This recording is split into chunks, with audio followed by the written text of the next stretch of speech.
everyone. My name is Veronique and I am a first year medical student at the University of Ottawa, and today I will be talking about remote learning, something which most of us have become very familiar with since the beginning of COVID-19 pandemic. So remote learning is where the student and the educator are not physically present in a traditional classroom environment. So during this live, I will begin by talking about the impacts and challenges of remote learning that have been observed during the COVID-19 pandemic, and then I will follow by explaining some accessible strategies that can be put in place to create an enabling environment for learning at home. If at any point you have questions, feel free to drop them in the chat and I'll be happy to answer them.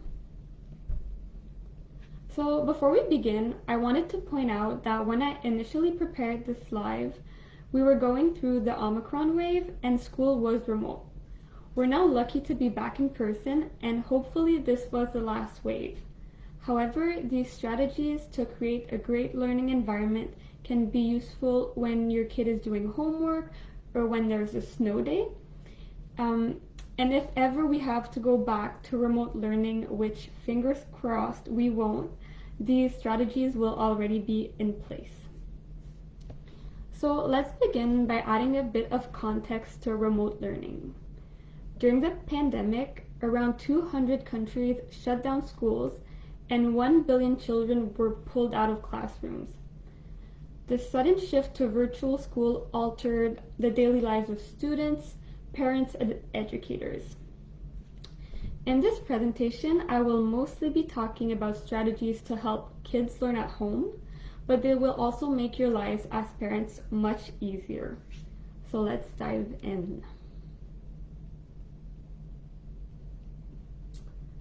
Yes, as Natalie is saying in the chat, there is online tutoring, and at the end of the presentation, I will be putting a super good bilingual tutoring service that is done by a medical student and is also free. So yes, thanks Natalie. Okay, so first strategy. The general consensus on young children is that a structured environment is required for them to learn, since kids can be easily distracted. So I'll talk a bit about how to create this environment. To myself get a better understanding of how to do so, I reached out to a family friend, Megan, who is an occupational therapist as well as a mom of 3 children. So during the pandemic, she had to adapt to remote learning for all of her kids, and she also helped many families do so. So when I asked her how she accomplished this, she told me, I'm gonna give you my therapist brain answer and my mom brain answer. So I'll share both of these answers with you guys because they were very different but both useful. So let's start with the therapist answer. So she told me that home is a child's safe place. It's where he feels more comfortable, free to be himself and play around. So since kids associate rooms and places with certain activities and behaviors, she wanted to create a space that her kid would associate with learning instead of playing, as they do in the classroom. So she decided to set up her child's desk in a room where he didn't usually go to. So all the time that he spent in that room was for learning, and he started to associate it like school for him, but inside his house. So then she left the bare minimum on her kid's desk. So only paper, crayons, and the computer when it was needed for class, so that he could really focus and not get distracted. When possible, it's also very useful to try to bring some work that you can do, paperwork, like when you're not on calls, and have a desk beside him, because it's easier for kids to stay on track and focus when they're being supervised.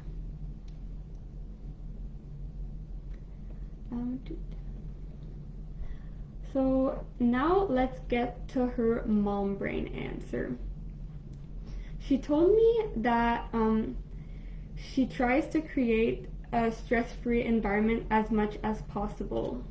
She remembers when the pandemic first started, she would feel very overwhelmed with all the supplies that the teachers wanted her to get for home activities or science experiments, because she really wanted her kids to have the best experience possible.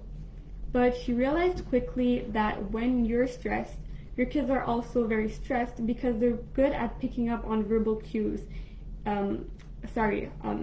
Physical cues, my bad. So her mom advice for you guys was just to do your best and don't be too hard on yourself, because a stress-free environment will allow your kid to be at ease and learn better.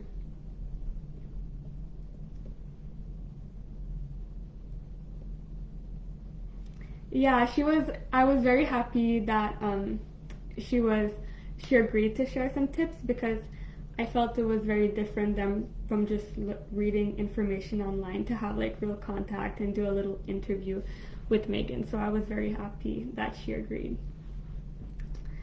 Okay, so the second point that I wanted to touch on is that since remote learning has started, kids have been exposed to a lot more screen time. So screens such as television, smartphones, tablet, and computers all produce blue light. And many studies have found that blue light emitted by screens is harmful to children's eyes, so which are still vulnerable. It can cause sleep disorders, headaches, and visual fatigue, also called eye strain. So the way that blue light disrupts our sleep cycle is because it suppresses the production of melatonin, the hormone that promotes feelings of sleepiness. So blue light affects your child's ability to fall asleep at regular hours, and we all know that sleep plays a crucial role in childhood functioning and development. So loss of sleep is associated with inattentiveness, impulsivity, and difficulty at self-regulation, all things that will affect your child's ability to focus the next morning when he's trying to do remote learning. So right now, it may seem like a vicious cycle. Your kid needs to learn on the computer, but the blue light it produces will affect his ability to sleep and focus the next day.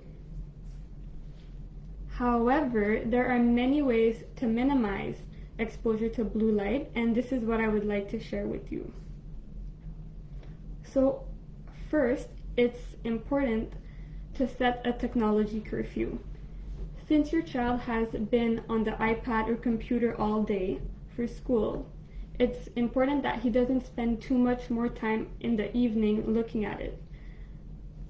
Second, many of us know about these anti-blue light glasses, but recently they've also done some colorful and smaller ones for children. So I'm gonna put down in the chat right now a link to an article with 15 different places that you can buy these affordable blue light blocking glasses for kids. So just give me 1 second.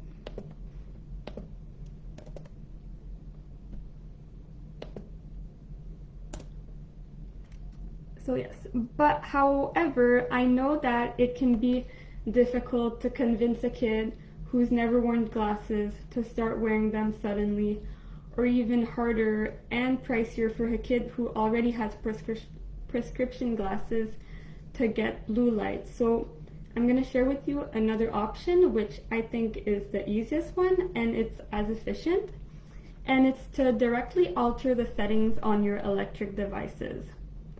So most devices now have the option to turn on dark mode or night mode on, and this shifts the wavelength of the light spectrum and it reduces the blue light exposure. So I'm going to show you how to do it on an iPhone, and it's the same as on an iPad, and then I'll put in the chat again a link to how to do it if you have a Windows computer or a Mac computer. So I think you see my screen. So all you do is pull down, and then when you hold on the light, these options come out. So you just turn on the night shift and the true tone. So I usually have mine on all the time, just because the light is less aggressive also, so your eyes get less tired. So I'm just gonna put down the links in the chat again.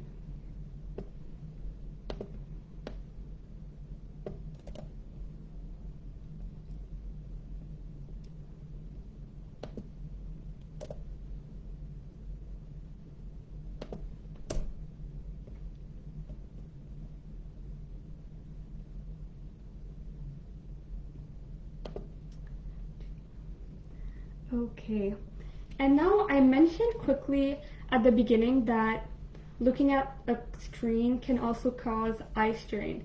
And this is not really caused because of blue light. It's just because your eyes get tired of focusing on one spot. So it would do the same thing if you were reading a book for a long time.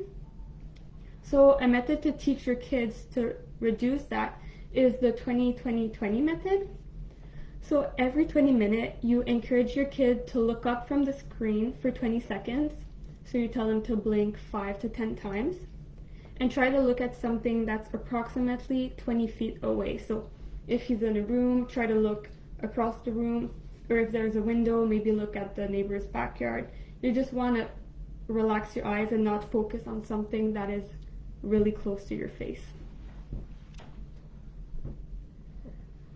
So the last thing I wanted to talk about to create a proper environment for learning is it's important to give detailed praise. So when your kid tries hard, used a new technique, or made progress, it's important to let them know that you noticed. So if there was already a reward system in place at your children's school, you could try to maintain that same system. It's going to give him a sense of familiarity, and it's going to be a source of motivation. So, for example, when I was in elementary school, each student had a little jar, and we would get these decorated popsicle stick every time we did something good. And then when we would have 5, we would get to choose which game was played on the Friday afternoon. So it could also be an activity you do with your family to decorate these popsicle sticks, and then they get them, and the rewards could be family time, pick the outing for that weekend, or things that reinforce socializing within your little bubble. So to recap, 3 things to remember when trying to create a proper environment for remote learning is to 1, create a structured space that your kid associates with learning. 2, minimize blue light exposure, and 3, give detailed praise.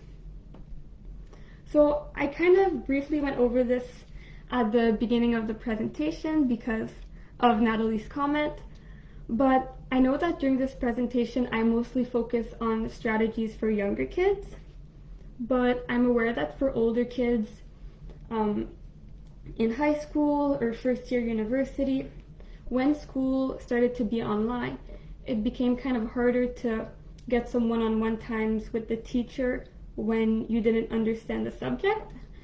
And as the subjects became more complex, parents didn't always remember their calculus that they took like 40 years ago. So I'm gonna put a link for a free tutoring service done by medical students across all Canada in French and English for elementary levels to university levels. And it's very easy. You can reach out to them as a parent, or your kid can do it on himself, by himself.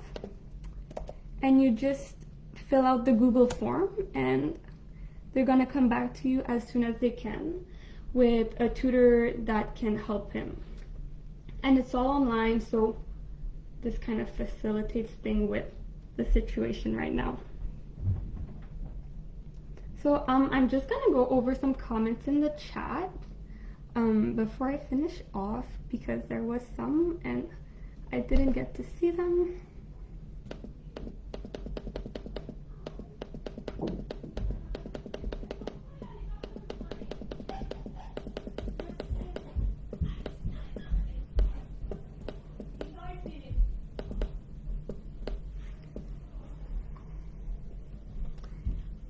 Okay, yeah, so yes, that was it for me.